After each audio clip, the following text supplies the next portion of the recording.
1761 French ఆధీనంలో ఉన్న పాండిచ్చేరిని British east India company స్వాధీనం చేసుకుంది ఈరోజే. 1673లో ఫ్రెంచ్ ఈస్ట్ ఇండియా కంపెనీ పాండిచ్చేరిని వర్తక స్థావరంగా ఏర్పరచుకుంది.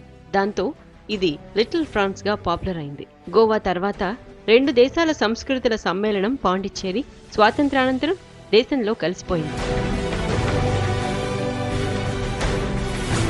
1920 మద్యపాన నిషేధం చాలా దేశాల్లో అమలవుతున్న విధానం.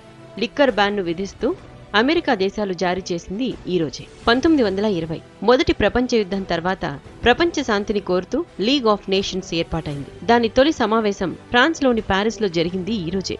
లార్డ్ రైస్ దీని రూపకర్త. కానీ రెండో ప్రపంచ యుద్ధాన్ని ఆపలేకపోవడంతో ఇది రద్దయింది. 1945 అడాల్ఫ్ హిట్లర్ ప్రపంచంలో పేరు మోసిన నియంత. జర్మనీ ఛాన్సలర్గా ప్రపంచాన్ని శాసిద్దామనుకున్నాడు. ఆయన అధికార దాహం రెండో ప్రపంచ యుద్ధానికి కారణమైందంటారు. అలాంటి నియంత రెండో ప్రపంచ యుద్ధంలో తోక ముడిచి అండర్ గ్రౌండ్ కు వెళ్లింది ఈరోజే. ఫ్యూరే బంకర్ గా పిలిచే అండర్ గ్రౌండ్ లోకి వెళ్లిపోయాడు. సోవియట్ యూనియన్ కి చెందిన ఎర్ర సైన్యం జర్మనీని చుట్టుముట్టడంతో హిట్లర్ ఆ బంకర్లోనే ఆత్మహత్య చేసుకున్నాడు. 1967 గోవా, డామన్, డయ్యూలు కేంద్ర పాలిత ప్రాంతాలుగా మారింది ఈరోజే. ప్రజాభిప్రాయ సేకరణతో ఈ రెండింటినీ భారత ప్రభుత్వం యూనియన్ టెరిటరీస్ గా గుర్తించింది.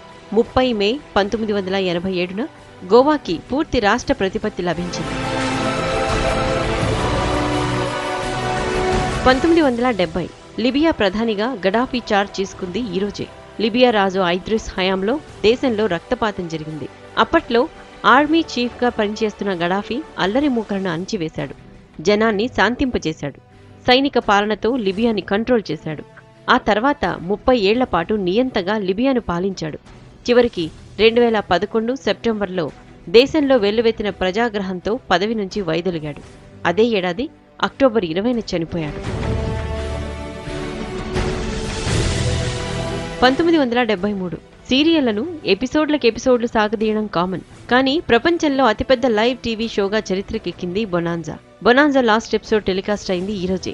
14 ఏళ్ల పాటు 430 ఎపిసోడ్లుగా ప్రసారమైంది బొనాన్జా. ఎన్బీసీ ఛానల్లో ఈ షో టెలికాస్ట్ అయ్యేది. 1959 సెప్టెంబర్లో మొదలై 1973లో ముగిసింది.